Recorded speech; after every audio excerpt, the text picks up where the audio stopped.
Hi, I'm Fabio, and this is Skeptical Talks, a podcast where I talk with creative entrepreneurs and explore their successes, failures, fears and ambitions, and all the hard work and grit they went through to make their ideas come to life. And today, I'm talking with Matt Brooke-Smith, the founder and CEO of Future Workshops, a digital product company based in the heart of London that has been focusing on creating products that people love for more than 10 years. Matt has founded his business from his vision and passion for the mobile world. And right when Steve Jobs announced the first iPhone, Matt had the confirmation that his passion would succeed, making mobile apps that would excel in user experience. In this amazing conversation, we talk about the importance of investing and owning your own ideas, the importance of diversity in business and in your team, and the responsibility that business owners have in the current local and global political affairs, and much more. But before that, let me explain what is Skeptical and what led us to create these Skeptical Talks. Every time I try to share great videos with my 12-year-old niece, it's a real pain. Every time I spend a large amount of effort to find stories that will have some impact on her, and every time she struggles to grasp most of it. But what makes her struggle so much? Why can't just she understand what I send? Most of the great stories I find are narrated in English, and here's the catch, she's Portuguese. This is our problem. We can find all this amazing content online, explained by these passionate and interesting teachers that spend hours disconstructing very complex subjects. And the best I can do is basically trying to translate the gist of it. And by the way, I'm really bad at it. Sometimes I even go to lengths of transcribing and translating every sentence, just so she can get access to a new perspective, a new way of looking into things, or probably a new idea. And that's really important for me. The Austrian philosopher Ludwig Wittgenstein has this statement that I think about very often. He says, "The limits of my language mean the limits of my world."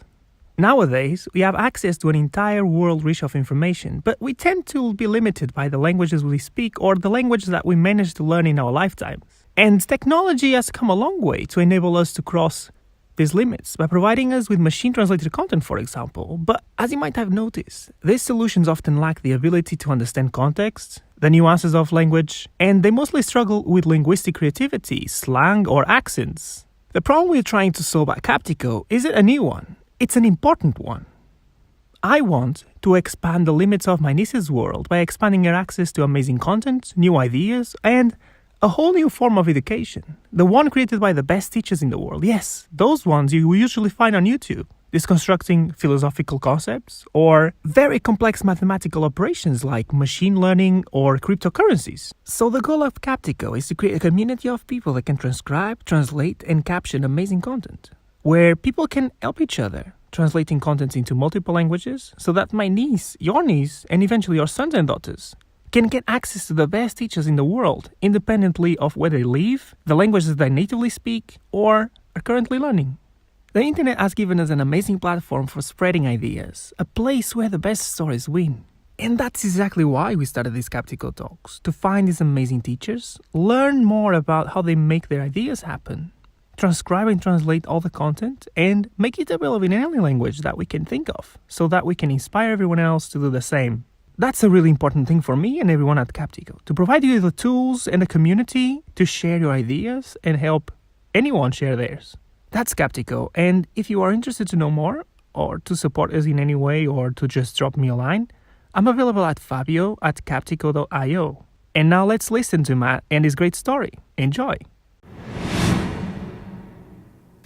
Thank you very much, Matt, for making this. No It's really, really nice that you actually had the time to do this, and the patience as well. And one of the things I would like to ask you, straight away, is how Future Workshop came to be. Yeah. And tell me the story so that everyone knows what is Future Workshops and how this came to be. Okay, sure. Well, thanks for inviting me on the podcast. First of all, thanks for being interested. It's always flattering when somebody asks you to ask about different things. So Future Workshops, obviously it's the company I'm CEO and founder of today. So we've been in business over 10 years. It was our 10-year anniversary this year, which was very proud moment. So rewinding back in time, I started my career working in a corporate. I worked for an American bank. But before that, I was a computer science graduate. And I had a great experience working at this corporate. I learned a lot.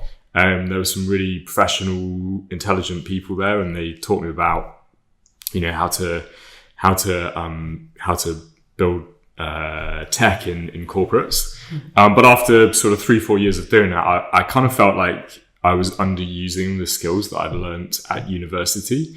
And I also felt like, this was a different time. I was working in a bank, and the core business of the bank was not technology. The core business of the bank was money, and moving people's money around for them and keeping it safe and investing it. So I kind of had this idea, when I was there, they always talked about the business and the cost centers, and IT was always considered a cost center. And I really wanted to be part of what drove the business, not part of a cost to the business. I didn't want to feel like a kind of like something that was slowing the business down in some way. So combining those things together, I basically decided that I was gonna leave the company I worked for and start a business with a friend. We started that business, and it was horribly unsuccessful. And I think after 6 months of working in the business together, we sat down to have an honest chat, and we brought along the bank statement. And the bank statement from 6 months of hard work said something like £258 split 2 ways. So we were like, okay, we need to change this. It's not working out. So then was that like the decision to close the business, like just like money issues, or was something else as well? Yeah, I mean, it was just that we didn't really. I mean, we kind of came from a corporate world where we thought building a product was going to be enough to build a great business, and we realized, that actually things like marketing were really important, things like sales. And that's before you even get into thinking about hiring people or, the operational side of a business. So we were pretty naive, but it was fun. And again, we learned a lot. So actually we didn't close the business. I bought my partner out by giving him 120, whatever it was, £8. And he transferred the shares to me. And then I kind of kept that company. I guess I was the shareholder for that company. And then I went off and I did something else for a couple of years, which was I basically ran a company that recorded video and photos when you went on a roller coaster or when you did some kind of attraction, and we sold the video and the photo back to the person who'd been on the ride. So it was super cool. Very fun business. Again, I learned a lot there, and we did have a product, we did have a business. We sold to real people. We fought tooth and nail for every pound and every penny. And, we had systems that were up and running 24/7 across the world. So we were in Los Angeles, in Universal Studios. We were in Milton Keynes. We were in Bedford. And we were in Dubai. And we were building up to installing systems in Asia as well. So it was a great experience again. But for various reasons, I didn't really see eye to eye with my business partner, and we had an opportunity to exit the business. So we did. And then for about a year, I'd before the App Store came out, I'd had an iPhone, and I'd been telling people, this is the future. And people were like, 0.01% of the world has an iPhone. How could it possibly be the future? And all of a sudden, I had a bit of money from exiting this business. I had this business that I kind of kept on the side, this limited company that I kept on the side. And I had a lot of passion for the iPhone. And basically, people started coming to me and just saying, can you build apps? Can you build apps for us? We really need apps. And one of our first customers was a company called ClickView. It's now called Click, and it's a public company traded on the Nasdaq. It's a huge company, and I was trying to convince at the time, because I was really into mobile. That was my thing. I was really trying to convince the CTO of that company that they needed a Blackberry app, because all of the business people were using Blackberries at that time. And so I was like, look, your company provides business intelligence to companies. Everybody inside your customers has a Blackberry. Why don't you have a Blackberry app? Yeah. And so he was like, yeah, okay, I'm kind of interested in that. And we had a call about it, and I gave him a demo. I had this kind of really simple demo put together, and he was like, yeah, I'm kind of interested, but what about the iPhone? What do you think about the iPhone? And I was like, wow, this is CTO of an up and coming company. Everybody else is telling me that the iPhone doesn't mean anything, and this guy seems to get it. And so we wrote out a contract, and we started working with that company, and we built products that basically help them. I mean, they did a lot themselves. We did a small bit, but basically help them in their journey to become publicly traded billion-dollar company on the New York Stock Exchange, which was an incredible ride. That sounds really interesting, because I'm interested to know how did you thought the iPhone to be successful, even though nobody was thinking about that? Why did you get believing in that? What made you interested? Right. So when I was in my corporate job, me and my business partner, we actually shared a flat together, and we were both super passionate about mobile devices. And because we had some money all of a sudden, because we were working, we weren't students anymore, we'd always buy the latest phones, and those are things like Sony Ericssons, Nokias, Blackberries, Samsung, the famous flip phone that was in the Matrix. And so we were really into these, and was it for fun? This was for fun, and because we were stupid and young and we had too much money, disposable income. And we basically were thinking and it was really hyped at the time. Every year people would say, when we do it was a real thing at the time, blogging was just kind of coming up. People were like, what do you think is going to happen this year in tech? That was a really popular thing to do. What are your predictions for this year? And what year was this? So this was probably 2003, 2004, 2005. Every year people would say, this year is the year of mobile. Okay. That's what would happen. And we were like, yeah, this year's going to be the year of mobile. And then we'd get these phones that hardware-wise, they look really cool. They were really, maybe nice brushed metal, or they had this kind of flip thing, or maybe they had a touch screen, which was really revolutionary at the time, probably with a stylus, because it was a different kind of touch screen. And then, so we were like, right, let's build some software, because we're software engineers. Let's build some software.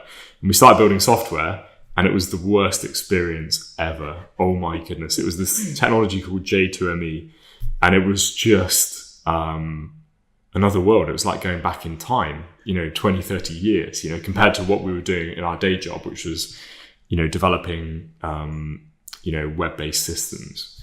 And so we were just like, oh my God, this is terrible. And actually our first business was around building apps for J2ME devices, so mobile devices. And what we found was that not only was the development experience really poor, but the distribution experience was a nightmare. So you'd have to go through an operator. So, Vodafone or O2. And we approached a couple of these guys. I won't mention any names. And they were like, nah, we don't think this is going to be a big thing. We don't believe in, these kind of gamey type things or whatever. Or what they wanted to do was have a handful of apps that they would promote and that they would take 90% of the revenue on. So the developer would probably get 10% and they would get 90%. Yeah.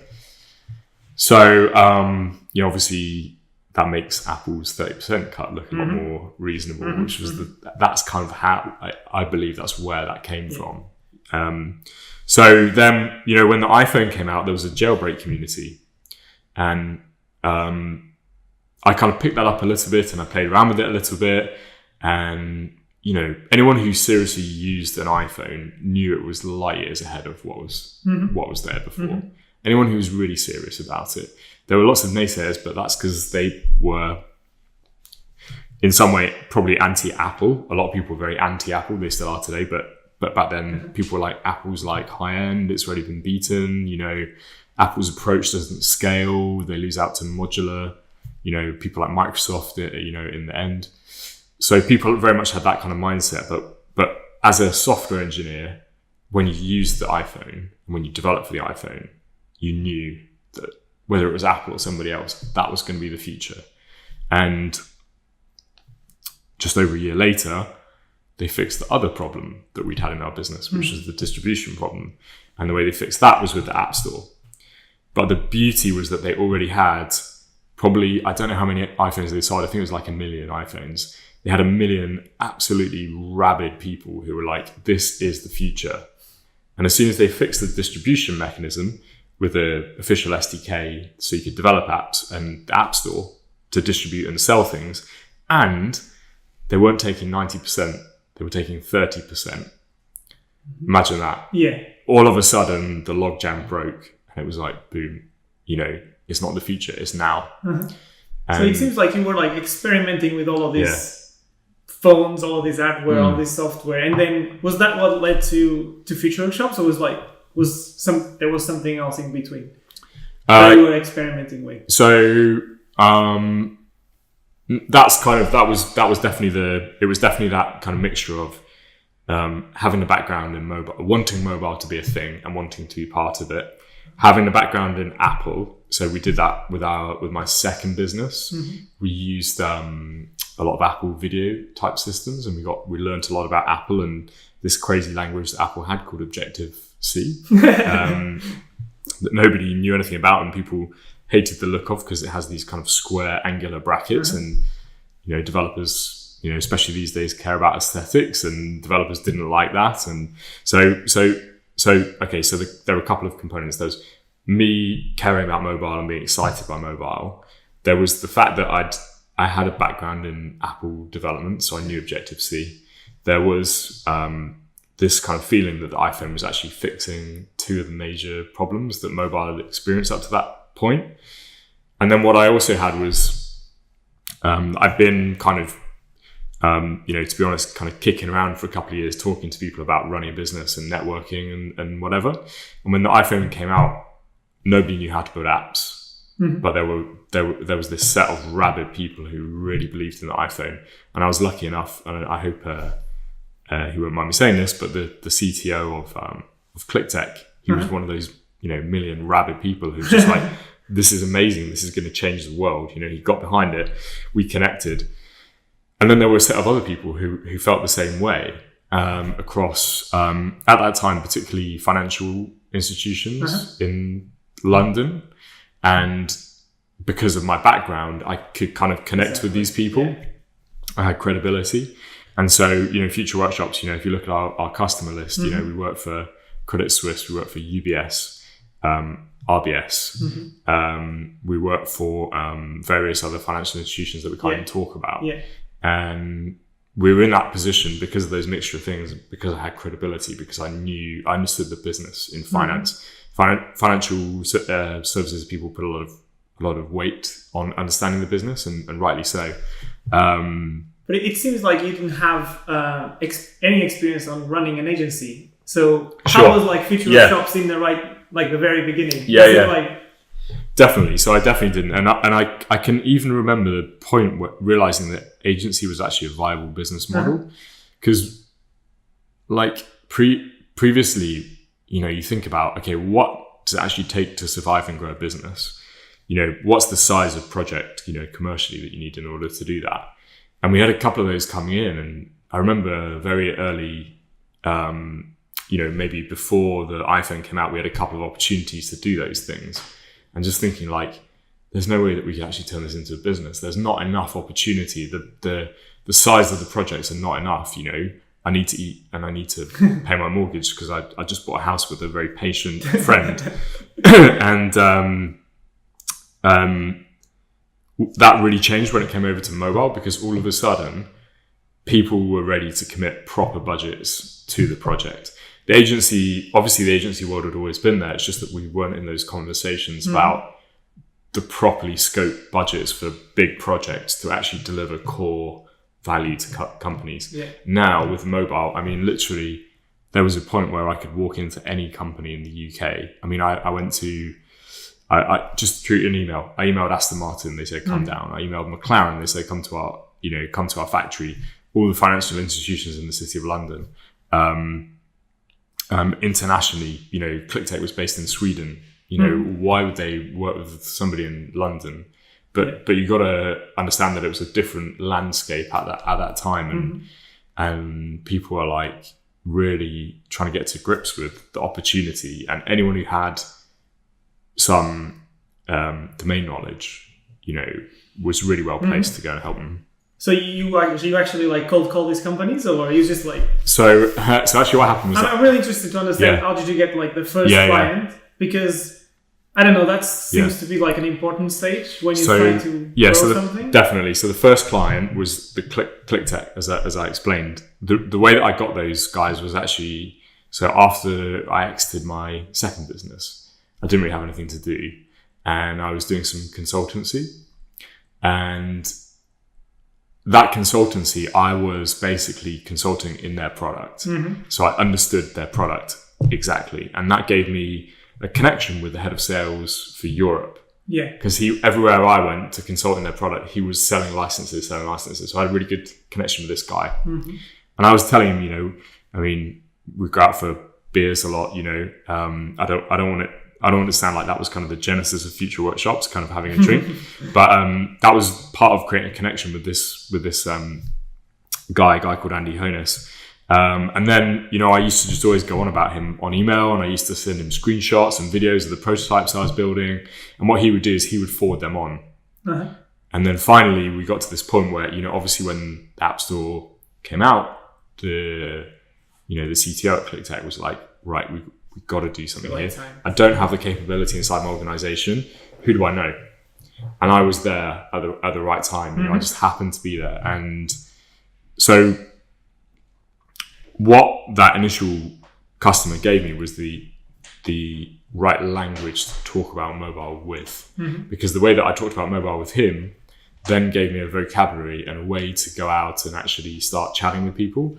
And what I did from there was that I started, I had other connections as well, and I started showing them what I was doing. And they would say, okay, I think I know somebody. And because of the way the market was at that time, everyone was searching for anyone who had a clue. So I got connected into a lot of people. And then I was also going to a lot of startup meetups. And at one startup meetup, I met this guy who's running a company called My Mission. And the guy's name was David Ashford. And the My Mission company, he basically was trying to help people to achieve their life's mission, which was a really cool idea. But the company didn't work out. And after it didn't work out, he messaged me and said, hey, Matt, my company didn't work out. I'm trying to work out what to do next. Do you want to get together? So I met up with him, and he said, look, I can help you. I can do a few things here. I can show you how to write a basic sales presentation that works in an agency world. I can show you how to email people and get, you know, that first call with them to discuss what you're going to do. And one of his great tactics was, he said, look, a side point, this was like at the depths of the financial crisis at this point, like at the very, very bottom. So RBS 2008. This is actually winter 2008. And RBS was just going, you know, bankrupt or nearly bankrupt before they got saved. Lehman Brothers had just gone, and everyone was like, this is Armageddon, you know, especially in London, in the city of London. And what happened, he came in and he said, look, all of these agencies that are out there, because he told me about the agency business model, how it works and how it runs. All of these agencies right now, they're going to be looking around for business and desperate for business. So what you can do is you can take a list of the top 100 agencies from an industry magazine that was called, I can't remember, it will come to me in a minute. Just go down that list and email them all and say, hey guys, we've got great mobile skill set. Why don't you put us in front of your customers and you can sell your customers more things? It's a business opportunity. You don't need to invest any money, just partner with us. And so we did that, and that actually was super successful. So we worked with a load of agencies like Saatchi. We worked with the agency for ITV, and that's how we did The Only Way is Essex apps. We ended up working with Top Gear. We worked with a few of our existing customers today through that model. So then we had this kind of, you know, using my black book, and then we had this new sales pipeline that was being built by David Ashford. And that's kind of how we reached a point where We've actually at that point I was still running Future Workshops with contractors. So it was me and contractors, because I wasn't really sure about the agency business model as you said. And I was like, wow, this is massive. And at the same time, what I really wanted to do, what I always wanted to do when I left Goldman's was, that was the bank I was working at, was build an environment where software engineers and creative people felt that they were driving the business. Mm-hmm. They're not secondary to a business, which is what I was when I was working in the city. They are the business. They're driving it. And I'd learned so much about how corporates are not ideal for people with that mindset, and how I wanted to build my business, and how I wanted people who were like, yes, I want to be in the front. I want to be driving this business. I love the adrenaline. I love the passion. I want to be out there doing things for people, making a difference, delivering, not sat under big documents or, layers and layers of project management. How many people Future Workshops has right now?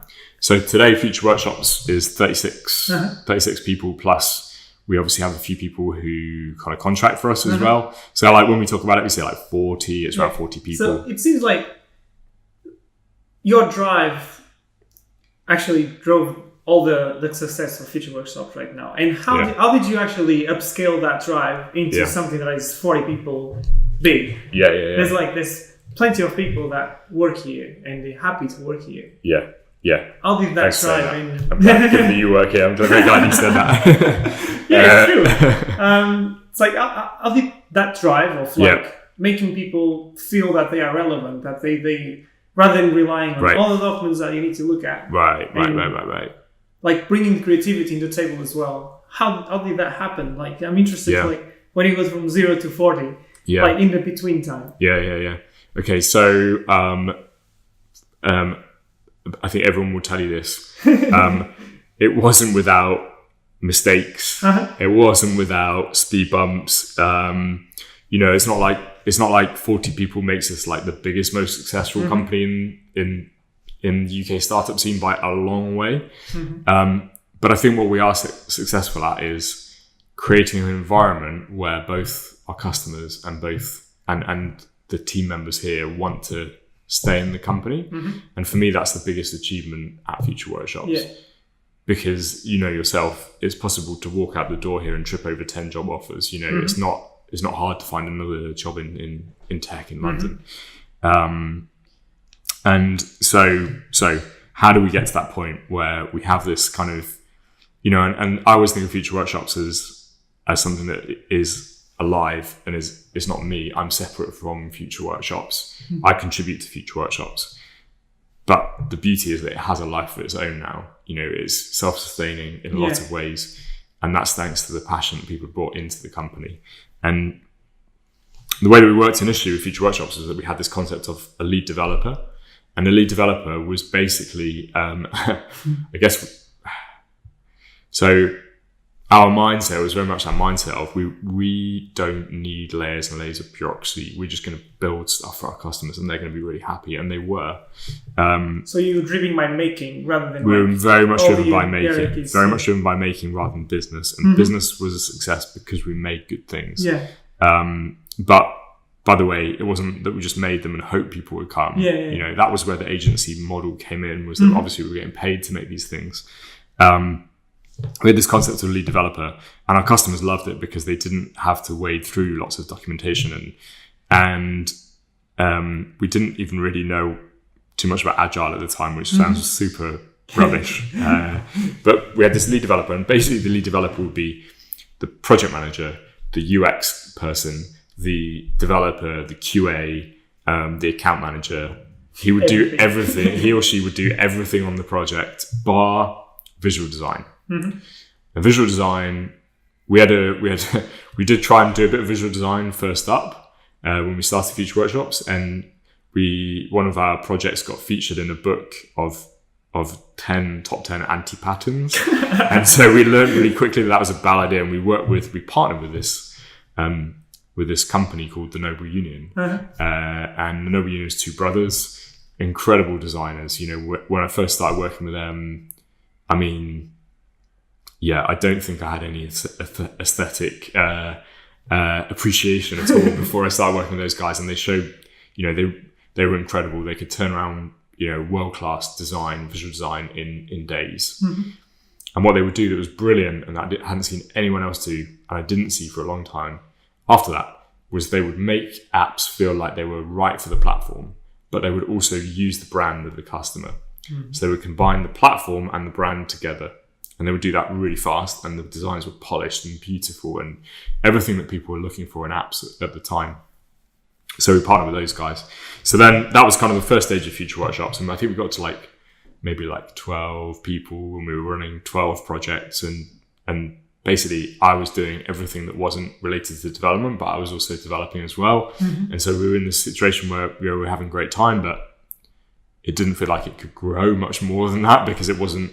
And so our CTO at that time, a guy called Fabio Ganato, who is unfortunately not at Future Workshops anymore.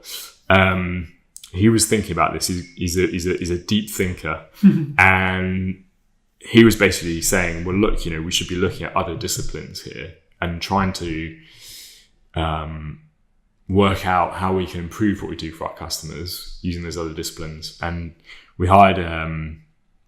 It's a very long story that I won't go into. We hired a lady called Jenny Grimblow, and it was really a bit of a flyer.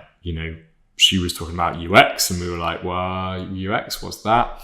But it sounds important, and it makes sense that we think about the customer, the user of our apps a lot more than we're doing right now. Mm-hmm. And we were also in this world where we really were very responsive or reactive, I should say, to business stakeholders. So they would say, hey, I want my app to look a bit like that Tapbots app, or a bit like that game over there, and I want it to have lots of bright colors and ringing bell noises, and we wouldn't really have any way to push back against that and tell them that that's not a good idea.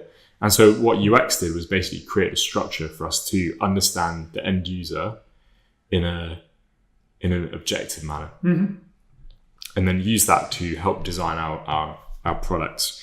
And Jenny came in and did that. And then there have been many other stages along the way. Mm-hmm. So times where we've got kind of, I guess, not stuck exactly, but maybe we reached the limit of the current structure, what the current structure would do. So, having the first person to be a project manager, hiring somebody to do studio management and administration, opening an office in Barcelona, realizing that we should be talking about platforms as well as apps. All of these things have helped us to kind of modify the approach to the company and I guess evolve. Yeah, you're touching into topics that I'm really interested. One is, you said there's plenty of jobs out there, and we keep the retention here very high. Yeah, how do you do that? What do you think are the elements to do that? So I don't think there's any kind of magic, and I also don't think that. I think that we make a lot of mistakes still. There's so many areas that I want to get better at, but what's been really important to me, I think, is a couple of things. Having, where possible, this kind of line manager construct where your line manager is also, as much as possible, an expert in the discipline that you work in, I think is really, really, really, really helpful.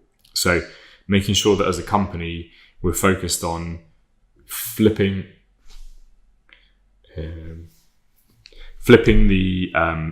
normally in a company, a hierarchy there would be a hierarchy, right? So it would be you kind of think about it as a pyramid, like a traditional consultancy. There's a lot of junior people at the bottom, and then there's fewer senior people, and then there's fewer management, and then there's, like a CEO, as kind of C-level. So the way that we originally thought about it at Future Workshops, and I really think this still holds, is about flipping that on its head. Oh. So actually, the people at Future Workshops that we try to, all of our operational procedures in place to support are the people who make things. Mm-hmm. So the people who are actually working on our projects and building things, the entire apparatus of the company is designed to support those people, instead of to control them, if you like, or make them deliver things or make them become a return on investment in the money the company's put into them.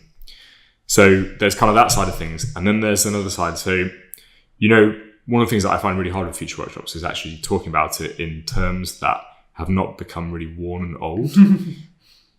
But, and I mean, obviously we're not the biggest company in the world, but the success we've had, I think, is because we do actually put money behind things that other people just talk about. And a great example of that is our training program. So everyone has, £3,000 a year to go and spend on training.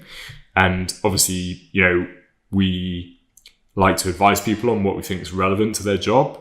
And we don't, we'll obviously say to people if they want to go off and do something that's completely irrelevant, that we support them, but they should do that with their own money. But, I think that we have been able to grow with people, and that's why people like Jonathan and Jenny, people have stayed for 7, 8, 9 years, in future workshops, is because we've been able to grow with them, and they've seen their growth is aligned to the company growth.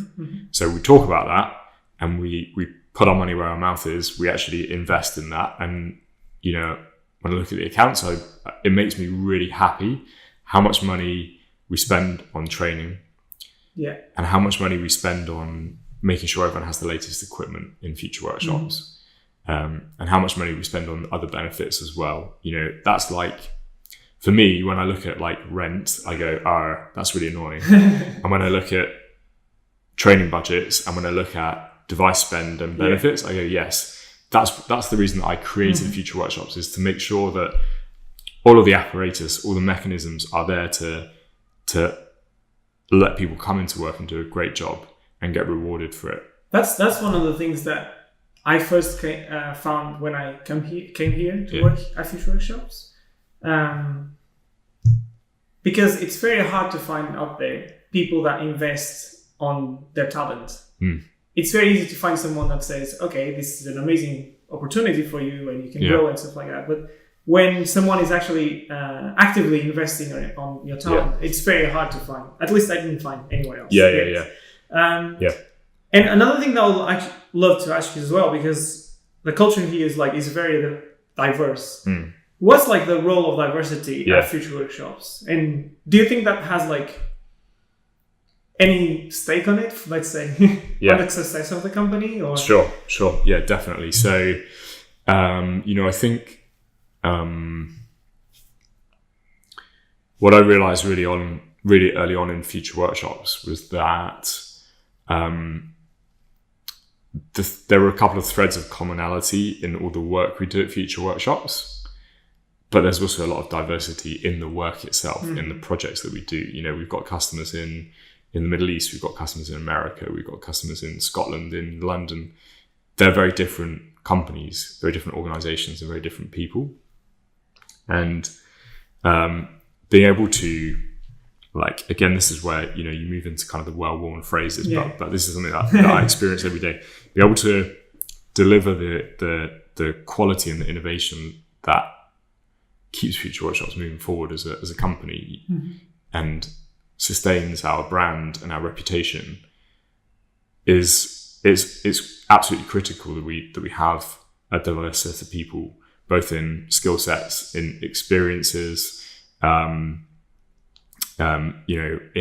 education, coming in and working on those projects. And I mean, the kind of two things very early on that really kind of, I guess, helped me to realize how important that was. One was obviously having, Fabio was one of our first employees who wasn't from the UK, and he brought complete different thinking into the company, and that was incredible. And part of that was him personally, but another part was his background and his experience from working in Italy. And then we had Jenny, come in, completely new skill set, not an engineering skill set at all, and she brought, her degree in arts and her degree in sciences into future workshops, and that was a completely different education background, combined with her work experiences, globally, and bring those things in together. we went from a company that was, we had quite a, obviously it was very male dominated because, that was kind of, I guess that's just kind of how it grew up at the time. And we just had a single skill set, software developer, lead developer. And then we had all of a sudden these kind of diverse ideas and thoughts coming into the company. And that was the way that we changed and we grew out of that first, let's say that first kind of stage of future workshops. And I realized how important it was. And another thing that I also realized was, I think, how at that time you can bring, let's say, there are ways that I wish the world worked that it doesn't work in. And it's, I think what's really important is that you play your part in trying to change things and trying to change the world. And I realized that actually I had an opportunity to do that. It wasn't just about like writing, nothing wrong with writing blog posts. It wasn't just like writing blog posts. It was actually about, okay, I've got this company, I've got a load of customers and maybe, 15 people whose salaries I'm paying. And I can actually use that to try to make changes and see how they work and learn about what are the challenges in bringing diversity into an organization and can we use that to our benefit? So that was incredible. And, obviously as a company, we'd love to see more women software developers, just picking on one element of diversity that's been a challenge for us. So what did we do about that? What we did was we started to more actively look for recruitment opportunities for women software developers. So that, and so what I don't feel that so what we didn't do was treat anybody in the company differently at that point. But what we did try to do was address a diversity issue that I felt we had and that was limiting the company. And I think we did it in a way that I felt very comfortable with. So it's not like we were saying to somebody internally that we were going to have any positive discrimination or anything like that. But instead what we were trying to do was slightly modify our recruitment process so that we could address that diversity issue and encourage more diverse thinking in the company. That's amazing. And actually that segues very well into like one of the questions I would like to ask you, which is like the current political state on like what's happening globally, not just in the UK. How important do you feel like your role is into the political statement and what's happening? And what do you think of the political stage right now? Like, and how can that impact the diversity? Sorry if that's okay. So, what do I think? I think that that my country is, and like somebody said something about me the other day, which was that in the past, this was going back a couple of years, a good friend that I knew, we went to a charity auction together. And they were auctioning an item and it was like nobody wanted it and it was expensive and stuff. And the auctioneer was like, okay, anyone who loves England, put your hand up. And I was like the first person to put my hand up. Because at that time, I really felt that England, that the UK, I loved what I felt it stood for, which was inclusion and open-mindedness and being commercial and being innovative. And using the fact that we were open-minded and we were viewed as a people who were very accepting of other cultures to enhance that commercial opportunity, basically. And I loved it. I think that's like, for me, that's great, right? If you can combine your values with business sense, that's where you get success, business opportunity. So you probably guessed by now that I feel that we've slightly gone awry from that situation. So, I think like, what I've tried to do since the 2016 referendum result is understand from people who voted against in another way to me, why they did that. And I'll be really honest, I haven't found a compelling reason. And at the same time, I haven't seen that the promises that those people voted, even for that original idea on, have been fulfilled. I mean, okay, to be fair, compelling reason, let's have more money to back our public services, right? Okay, I totally get that. It's just that I don't agree that that's going to happen, or I don't believe that's going to happen.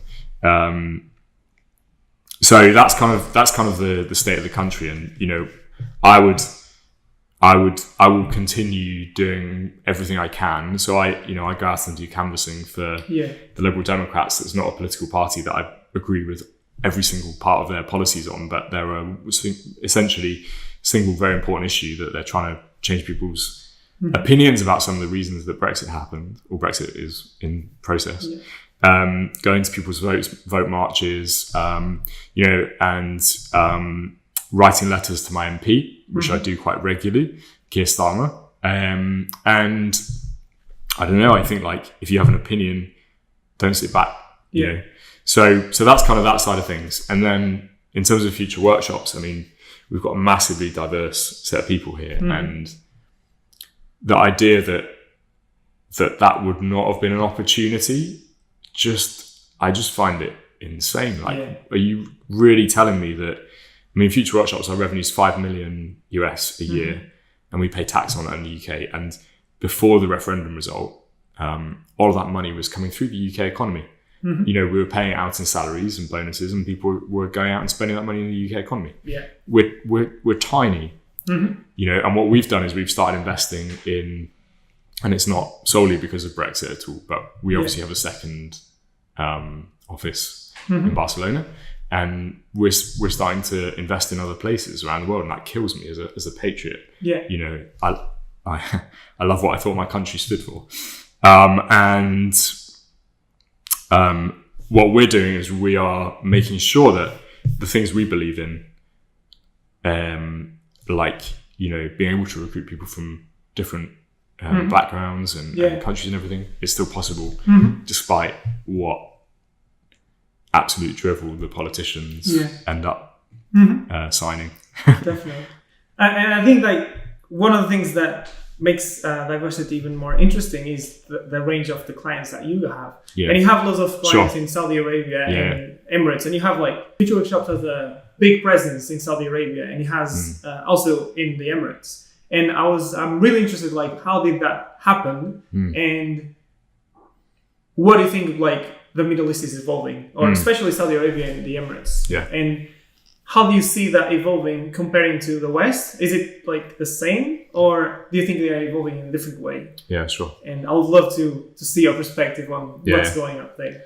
So I think, so obviously we have some big Middle Eastern customers, both in Dubai and in Saudi Arabia, which are two main commercial markets. So what I think about those customers, and what I believe is that we are there, and the projects we're working on are projects that I feel very pleased about. I feel very comfortable working on, because what they're doing is they are enabling access for more people to use services that are either brand or government related. So, before we started working with some of our customers, you'd have to travel hundreds of miles, stand outside an office, in a very hot environment, very dusty, queue, get a piece of paper, go somewhere else, and that situation obviously makes things less accessible for people. So I really believe that what we've done is helping and improving the quality of life inside those countries for people, and that makes me really happy. Especially going back to the idea that you can't necessarily, the world is not the way that you necessarily want it to be, not in the way that I necessarily want it to be. But what I can do is I can work on things, and I can change things in a way that I believe it is aligned with the way that I believe things should be. So then, in Saudi, I think it's been incredible to be able to go there, and you've experienced this as well. And we read a lot about Saudi Arabia in the newspaper, and it seems like whenever Saudi Arabia does something wrong, we jump on it and we say, that's because they're different to us. That's why they've done this, made this mistake, or done this thing that's wrong. And I'm not saying that those things are not wrong, because I think the majority of people that I've spoken to inside the country would, when I've spoken to them about things in the media, they're really sad that they've happened, and they're sad that their country is being associated with that kind of activity. But the reality is that every country does things that are wrong. Yeah. Every society does things that are wrong. And I feel that in the West, we jump on the fact that societies are different, and we use that to justify why the thing happened. Mm-hmm. And my great experience in Saudi Arabia has been meeting people there, learning about them, learning about their life, and I mean, just like seeing how I guess as human beings, how their values are, mm-hmm. how different they are to us, but how the same at the same time, how similar at the same time. Mm-hmm. I'll say that I've never experienced hospitality like I've experienced in Saudi Arabia. Definitely. As a business traveler. Mm-hmm. And that goes for, men and women who go over there, who go there. It's somewhere that I'd love to continue working. It's I think we've done some great things. And how do you think they are growing? Because if you read everything, people are always comparing the West against the East. Sure. And for me, it seems like they're evolving in a completely different way, and they shouldn't be compared at all. Right. So, do you think that's any reason on this, or do you think that they're evolving in a different way, or the same way? I mean, people love black and white. Yeah. Right. People love to know where they stand. Are we winning? Are we losing? And I don't think that often things are like that. Maybe if you watch Star Wars films, but which I do, and I love them, of course.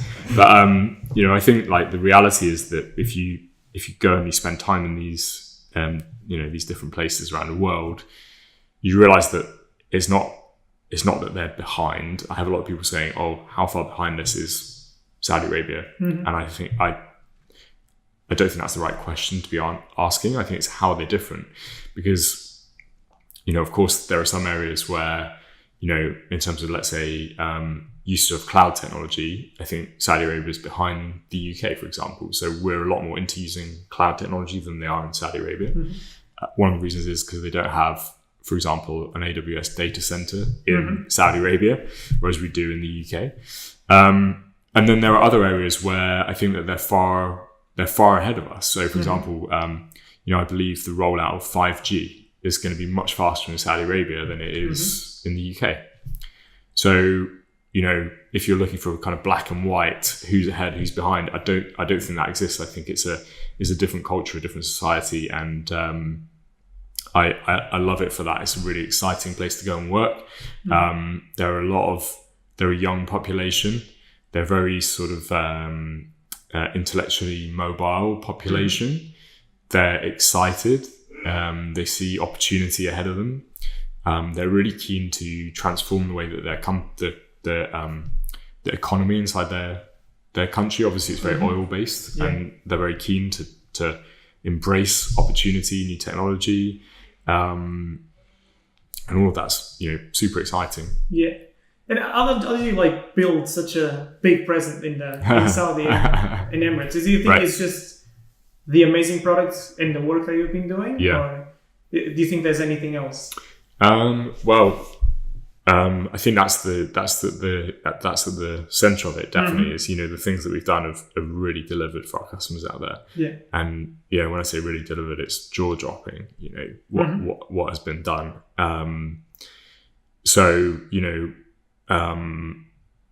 Massive telecommunications companies. 25% of their revenue going through mm-hmm. the products that we build, that kind of thing. And I think, the society is different over there. We have huge credibility because of the projects that we've been involved in. And I think that's a great foundation. And then on top of that, I think that what we've always tried to do out there is be really straight in terms of our business. I mean, I think we just generally do that. It's one of mm-hmm. our values. People say, here's the budget to deliver a project. We deliver it as close as we possibly can to the timeline.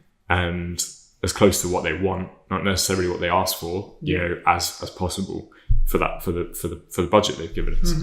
And I don't think that that's necessarily the experience that people have with other organizations who work for them.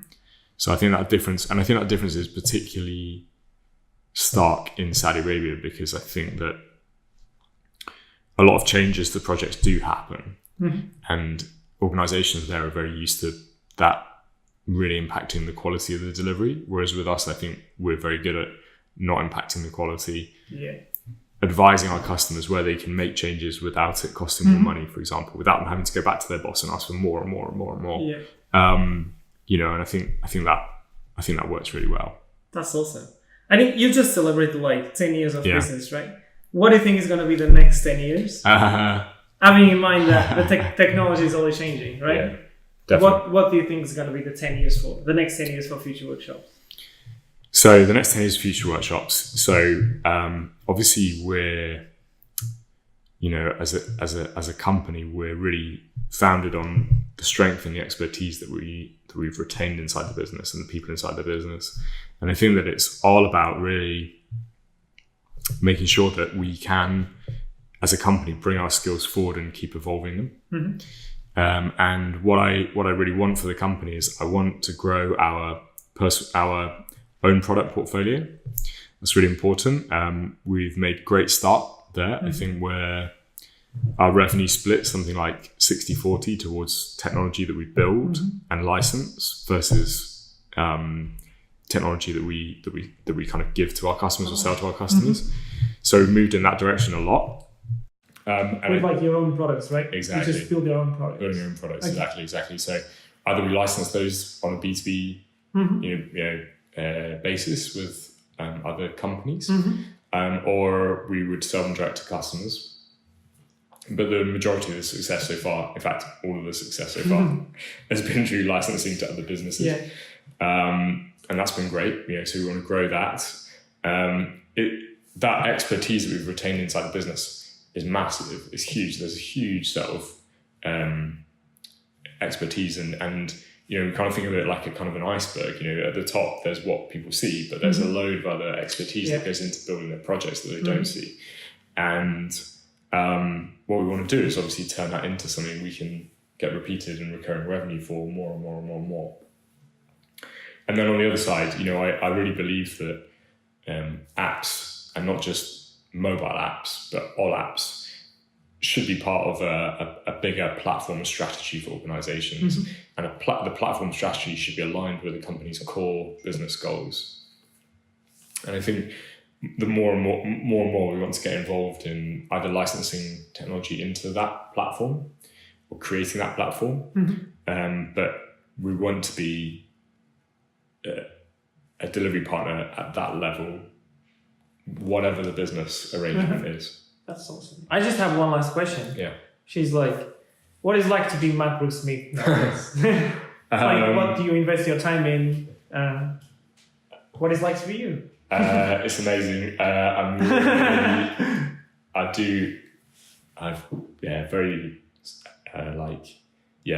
I love my job. I love coming to Future Workshops. I love working with everybody here.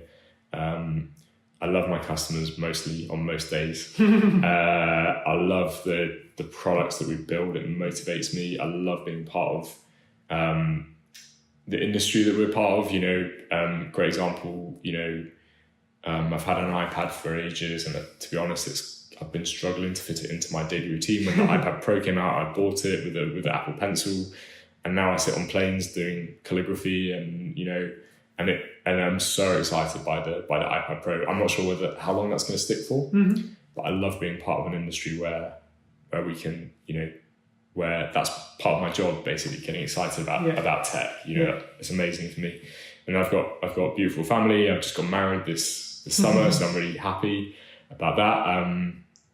To my wife, who's Singaporean, Gloria, and beautiful daughter who's 8 years old, and I have a dog who loves to bite my feet and wake me up in the middle of the night, but who I love as well. And I try and exercise because keeps me healthy, hopefully, and I enjoy it and love playing football. So yeah, I don't know. I mean, I think the two things that matter most to me are, you know, family and future workshops, basically. And so I always want to improve those things, but it's not like I necessarily want more. Like I'm happy. I'm very happy. You know, I love everything I do, basically. So yeah, That's great. I think this is great. Thank you very much for this, man. thank you.